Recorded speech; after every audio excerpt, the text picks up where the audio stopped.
Hola, muy buenas a todos y a todas. Bienvenidos y bienvenidas a un nuevo encuentro. Hoy vamos a seguir leyendo este paper de psicoterapia basadas en evidencias y vamos a hablar de la utilidad clínica de la terapia psicológica. Empecemos. Que un tratamiento sea eficaz no significa necesariamente que sea también clínicamente útil. Esto es, viable, generalizable a los contextos clínicos reales y con una buena relación coste-beneficio. Por tanto, se considerarán a continuación la viabilidad, generabilidad y eficiencia de la terapia psicológica. Viabilidad. La viabilidad incluye aspectos como la aceptabilidad del tratamiento por parte del paciente, coste, dolor, duración, efectos secundarios, etc., la probabilidad del cumplimiento del tratamiento y la facilidad de propagación del mismo entre los profesionales. Menos del 25% de las personas con trastornos psicológicos reciben terapia psicológica. Un 23 a 49% de los pacientes americanos a los que se le ofrece tratamiento psicológico lo rechazan o no se presentan a la primera sesión de terapia propiamente dicha. Más aún, el 7 al 18% de los pacientes no acude a la primera cita fijada. Algunos pacientes pueden no acudir a la primera visita acordada debido al surgimiento de impedimentos de última hora, por ejemplo, responsabilidades ineludibles o consideradas más importantes o una enfermedad. Otras pueden valorar ante la proximidad de la visita si les interesa continuar o no y decidir negativamente por una variabilidad de motivos. Considerar que ya no se necesita ayuda, pensar que no lo va a compensar el esfuerzo requerido o no estar dispuesto a invertirlo, ese esfuerzo, miedo a lo que puede suponer el tratamiento o a descubrir que uno puede tener un problema mental grave, renuencia a reconocer que uno necesita la ayuda de otros para resolver sus problemas personales, el estigma que puede suponer el hecho de recibir terapia psicológica, la lejanía del centro y las dificultades para pagar la terapia. Muchas razones, y estas razones que comenté, podrían explicar asimismo el rechazo de iniciar el tratamiento tras la evaluación. Aparte de estas razones, Carpenter observa que los participantes que no asistieron a la primera consulta acordada fueron más jóvenes, entre 18 y 24 años. Habían expresado telefónicamente de forma más vaga sus motivos para buscar ayuda. Fue menos probable que hubieran recibido tratamiento psiquiátrico previo y habían tenido que esperar más tiempo hasta la cita inicial. Finalmente, un porcentaje notable de estos pacientes terminaron buscando ayuda en otros centros o en otras secciones del centro que no acudieron. Alrededor del 65 al 80% de los pacientes americanos acuden al menos a 10 sesiones de tratamiento. En un estudio español este porcentaje fue del 47% en la práctica privada. Algunas de las razones pueden explicar estos datos son la complejidad, larga duración y coste económico de los tratamientos ofrecidos y en general la falta de coincidencia entre lo que el paciente espera y lo que se le ofrece. Los clientes esperan recibir tratamientos breves. Según Pekakic, los estudios que evalúan antes de la terapia las expectativas de los pacientes encuentran que alrededor del 70% creen que la duración del tratamiento será de 10 visitas o menos y aproximadamente el 50% esperan que la duración sea de 5 visitas o menos.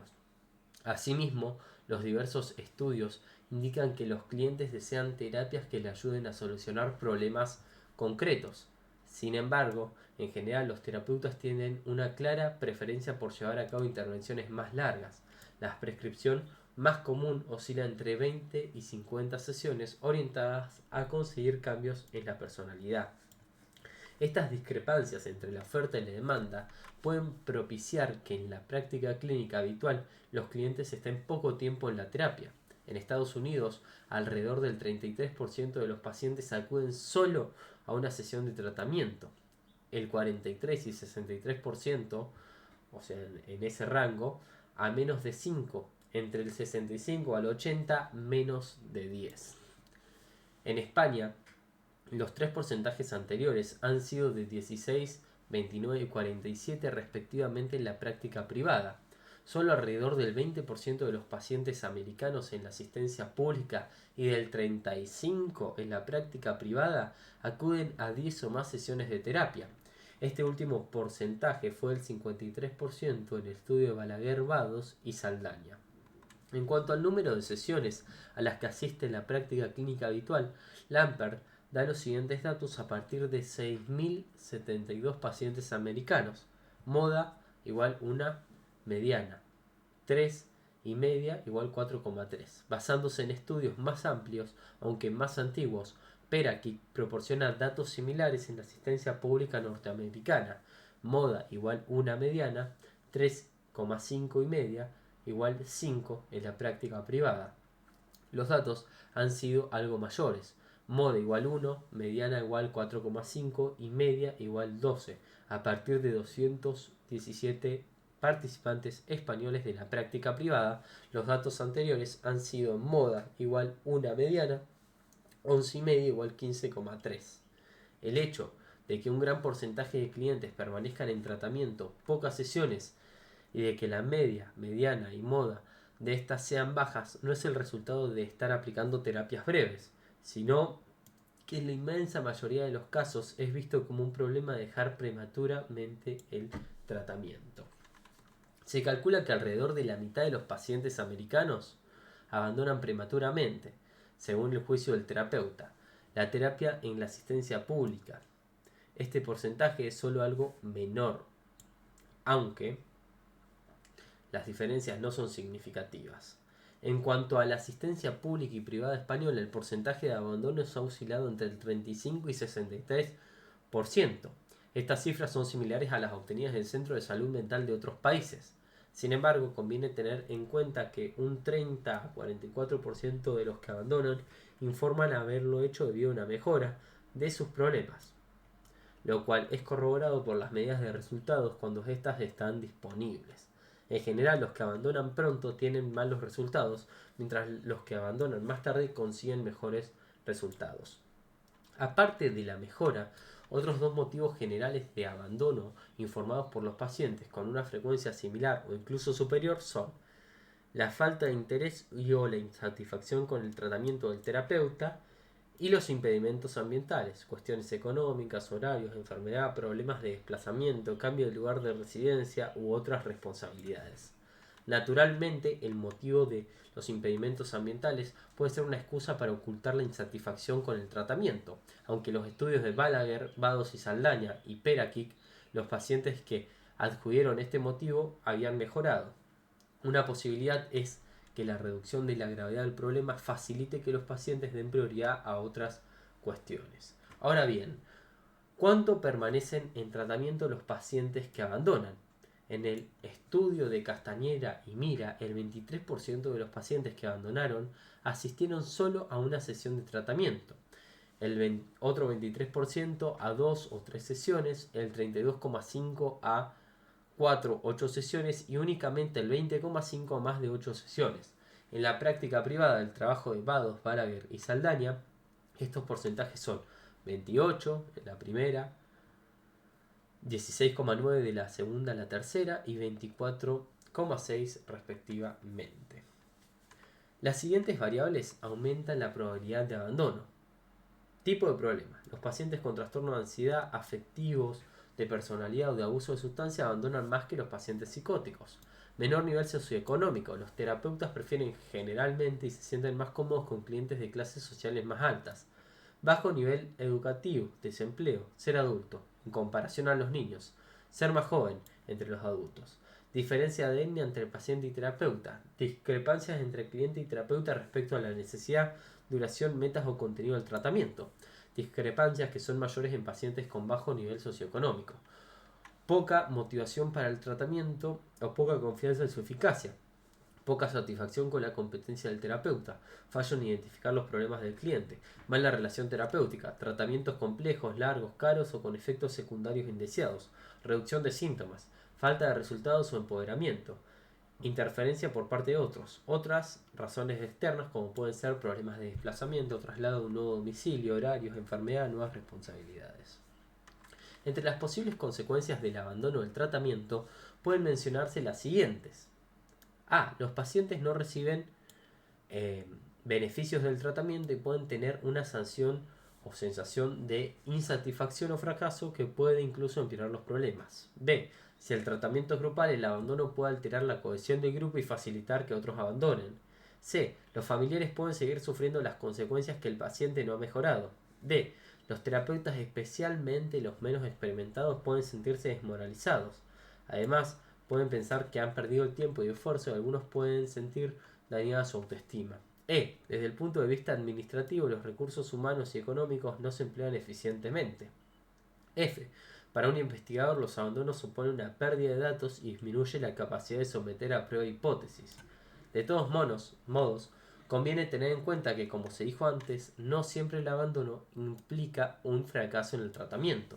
Un porcentaje notable de pacientes mejoran, aunque quizá no lo suficiente desde el punto de vista del terapeuta, y otros deben dejarlo por circunstancias de la vida, enfermedades, traslados, etc. Por el momento, se han diseñado y evaluado muy pocos tratamientos breves. Existe la tendencia a aplicar tratamientos que constan de diversas técnicas o componentes y cuya complejidad puede facilitar a los clientes incumplan los mismos o los abandonen. Conviene señalar, no obstante, que algunos estudios sobre trastornos de ansiedad y disfunciones sexuales indican que la terapia cognitivo-conductual puede aplicarse en 5 o 10 sesiones y tener una eficacia igual o similar que intervenciones el doble de largas, siempre que se emplee material de autoayuda. Si esto se confirma, la terapia cognitivo-conductual podría aplicarse a un número mucho mayor de pacientes en contextos clínicos reales. De todos modos, también hay algunos datos que de intervenciones más largas, como de 16 a 20 horas, obtienen mejores resultados a medio plazo que las cortas, de 8 a 10 horas. Los programas de autoayuda constituyen un paso más allá de la simplificación de los tratamientos. Estos programas se basan en manuales y a veces en otro material de apoyo como cintas de video y magnetofonías o programas de ordenador, y en algunos contactos telefónicos, postales o vía internet con el terapeuta. Se han obtenido resultados relativamente satisfactorios con programas de este tipo dirigidos a trastornos fóbicos, de pánico, obsesivos compulsivos, pesadillas recurrentes y depresión.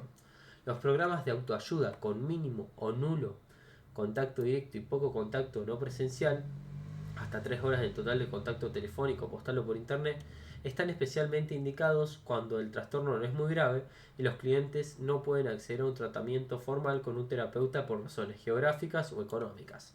Sin embargo, existen discrepancias sobre si los resultados son similares o inferiores cuando el terapeuta ayuda al cliente durante el tratamiento y o supervisa directamente o quizás por teléfono la marcha del tratamiento. Además, con los programas de autoayuda puede aumentar el número de personas que no aceptan o abandonan el tratamiento. Finalmente, no parecen funcionar los programas de autoayuda puros, sin ninguna guía presencial o no presencial, a través de teléfono o correo por parte del terapeuta. Sería necesario identificar qué tipo de pacientes pueden obtener buenos resultados con terapias breves y muy breves y qué pacientes necesitan tratamientos más largos. Según Pacaric, hay muchos datos que indican que los tratamientos breves, por ejemplo unas 10 sesiones, son en general tan eficaces como los de mayor duración. Por su parte, Matt y Navarro indican que 14 de los 28 metaanálisis que analizan la relación entre duración de tratamiento y resultados encuentran una relación positiva. A mayor duración, mejores resultados. 6, una relación negativa, y 8, una relación no significativa. Yadish también halló una relación positiva en su metaanálisis entre tamaño del efecto y duración de la terapia. Conviene tener en cuenta que es improbable que una mayor duración de la terapia lleve indefinidamente a mejores resultados. En algún momento se estandarizarán los resultados, lo cual puede ocurrir alrededor del año. En este sentido, Lampert, Hansen y Finch estimaron a partir de 6.072 pacientes americanos que se necesitaban 7 sesiones para que el 50% de los pacientes consiga un cambio estadísticamente fiable en el Outcome Questionnaire 45 y 14 sesiones para que lo consiga el 75%. Asimismo, se necesitan 21 sesiones para conseguir que el 50% de los pacientes pasen de la distribución de la población disfuncional a la funcional, y más de 45 sesiones para que el 75% alcance el mismo criterio. Por otra parte, una variable importante a tener en cuenta es el tipo de trastorno. Problemas como la esquizofrenia, la anorexia, los trastornos de personalidad y las adicciones requieren intervenciones más largas que los trastornos de ansiedad, la depresión mayor y las disfunciones sexuales. En el estudio citado de Lambert, Hansen y Fitch hubo una sobrepresentación de casos menos graves. La duración de un tratamiento y sus efectos secundarios, por ejemplo ansiedad, malestar, influyen notablemente en la aceptación y cumplimiento. Así, la igualdad de eficacia, farmacoterapia con antidepresivos tricíclicos es rechazada debido a sus efectos secundarios ya que son percibidos como adictivos por más pacientes que la terapia cognitivo-conductual. Por otra parte, muchos pacientes fóbicos prefieren la desensibilización imaginaria a la exposición en vivo porque produce menos malestar, aunque es de efectos más lentos y menos eficaces. Naturalmente el paciente tiene derecho a elegir, pero el terapeuta debe asegurarse de que conoce las ventajas y desventajas de cada opción. En el estudio de Deacon y Abramowitz con pacientes con trastornos de ansiedad que acudían a una clínica especializada, la terapia cognitivo-conductual fue percibida como altamente aceptable y creíble y eficaz a corto y largo plazo. La medicación también fue percibida como favorable, pero la terapia cognitivo-conductual fue calificada como más aceptable, más creíble y más eficaz a largo plazo por los pacientes que no tomaban medicación. Los pacientes que tomaban medicación vieron a ambas terapias igualmente favorables. La mayoría de los pacientes, o sea, estamos hablando de un 74%, prefirieron la terapia cognitivo-conductual como primer tratamiento de elección. En general, los pacientes prefieren la psicoterapia de diversos tipos antes que la medicación, aunque muchas veces no pueden sufragarla o recibir a dosis adecuadas en la asistencia pública. Con relación a cómo perciben los pacientes los distintos componentes de la terapia conductual, Cox, Fergus y Swinson pidieron a personas con agorafobia que hayan recibido tratamiento que valoraran del 1 al 7 en qué medida consideraron útiles y les habían gustado diversos componentes del programa. Educación sobre el trastorno, exposición en vivo, las situaciones temidas, autoexposición, exposición interoceptiva, o sea, las sensaciones temidas, ejercicio de respiración, relajación, libro de trabajo y autorregistros. Todos los componentes fueron valorados por encima de la media en ambos aspectos. La educación sobre el trastorno fue el componente más valorado como útil y agradable. El componente considerado menos útil fue tener que hacer autorregistros y los que menos agradaron los autorregistros, la exposición interoceptiva y la exposición en vivo. En general, los pacientes vieron las técnicas de exposición como una medicina amarga, más útiles que agradables. Por otra parte, Park también halló la exposición en vivo a las situaciones temidas asistidas por el terapeuta más autoexposición en vivo, fue preferida la autoexposición en vivo sola, aunque ambas fueron igual de eficaces. Finalmente, está el tema de la propagación de los tratamientos eficaces. Por muy eficaces que sean, difícilmente serán aplicados si no se enseñan a los terapeutas que se están formando y a los clínicos que ya ejercen. Desafortunadamente, esta es una cuestión en la que aún queda mucho por hacer. Por otra parte, es más probable que sean adoptados en la práctica clínica los tratamientos que son más sencillos y más fáciles de aprender. En este sentido, por ejemplo, el estudio de Gorner indica que el componente de activación conductual, pactar actividades agradables con el cliente, de la terapia cognitiva de la depresión, es tan eficaz a corto y mediano plazo como el programa completo, el cual incluye también reestructuración cognitiva. Este tipo de estudios permiten identificar los tratamientos más simples y en principio con más probabilidad de ser adoptados. Claro que las preferencias y los hábitos de trabajo de los clínicos suelen retardar la difusión de incluso los tratamientos más simples y eficaces.